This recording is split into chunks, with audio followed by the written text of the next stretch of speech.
So as everybody knows by now, Donald Trump this week turned the White House lawn into a Tesla dealership in order to help out his poor, struggling, richest man in the world best friend, Elon Musk.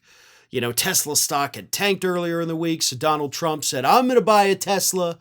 Elon Musk brought one of each model to the White House, brand new for Trump to look at.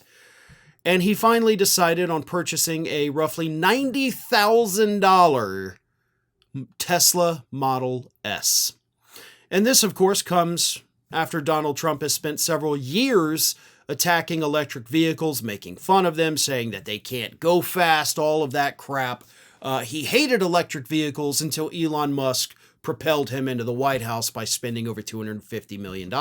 Now he loves him, and he loves Musk, and he wants to help him, so he bought this piece of crap car. And the reason I call it a piece of crap car is because the vehicle that Donald Trump purchased, which he admitted, like, I'm not even allowed to drive. That's actually something I don't know that a lot of people know. Presidents are no longer allowed to drive. Actually, from what I've read, for the rest of their lives. They have Secret Service drivers for the remainder of their life. They cannot get behind the wheel of an automobile on a regular road. So Trump can't drive.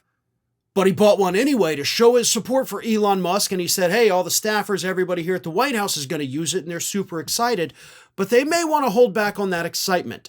Because that particular model that Donald Trump purchased has 37 open recalls against it. 37. Imagine going to a car dealership, picking out a vehicle, going through hours of paperwork, because God knows they can't do it quickly. Even if you're pre-approved, I'm sorry, it just drives me insane. And then you get home and they're like, hey, wait a minute, there's 37 active recalls against this vehicle. You would immediately drive your ass back up to that dealership and hand them back the keys and say, hell no, what have you done? But Trump bought a vehicle, an overpriced vehicle that he hates, with 37 active recalls. And we're not talking about like minor things either. I remember I had a conversation just a few months ago, it was before 2025, so still in 2024, with a Tesla owner. And I was like, yeah, you know, I would never own, this was before the election too, by the way. I was like, I would never buy one. They're the most recalled car in the country, which is true. They were the most recalled vehicle for the year 2024. And they're like, yeah, but you know, most of it's just like computer type stuff. Well, yeah, when the entire car is a computer, that's a big problem. So let me read you, according to the National Highway Traffic Safety Administration, here are some of the open recalls on this vehicle that Donald Trump just bought. 37 of them, as I mentioned. Certain models have a computer circuit board that may short, resulting in the loss of the rear view camera image, which increases the risk of a crash.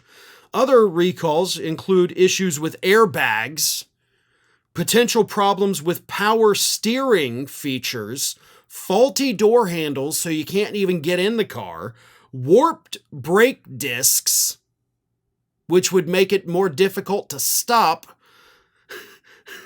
and a voluntary recall for the self-driving feature. Other issues include not properly stopping at a stop sign for the auto drive feature, speeding,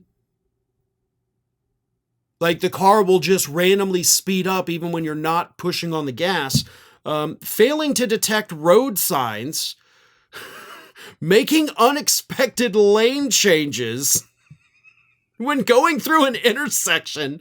Like, these are issues that will get you killed. And a lot of those are related to the self-driving feature, but that doesn't seem like it's worth it, right? You want to pay $90,000 for something that could possibly kill you because your car decides to change lanes in an intersection? No, that's horrible. That's really bad. There's also other issues. Seatbelt warning system malfunctions, the unexpected speeding, the lane changes. My God, this is what Donald Trump thought was going to help Elon Musk. All it did was cause people to remember that for the last year, Tesla has been the most recalled vehicle in the country. The one Trump bought has had 37 recalls already. Some of them still open, some of them may have been fixed, I don't know. But that's what people are now talking about. And of course, the investors in Tesla are furious about this. They don't want this car brand to be associated with the MAGA movement because that is not a movement of people that has enough money and needs vehicles frequently enough to be able to keep Tesla afloat. Normal people, Democrats, independents, they're not going to be going out and buying these cars anymore. They're going to move on to, either Ford electric vehicles, Chevy, GM, Rivian. They're going to do whatever they can to not buy a Tesla because this brand is now associated with MAGA. The investors are pissed. The stock is going to continue to go down. It did get a little bump after Donald Trump's, little pitch there, but it's not going to last. It's going to go back down because these are now MAGA cars, and that's not a group that even wants to own an electric vehicle to begin with. And to anyone considering it, do your research, look at some of these recalls. If they can fix them to where they're no longer problems, fantastic. But checking recall notices before buying any car brand is always a smart thing to do.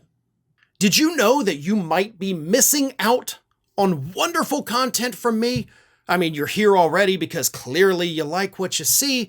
So if you're not already, please do subscribe to the channel. Make sure you like the video, share them with your friends and family, but also follow me across the rest of the social media world.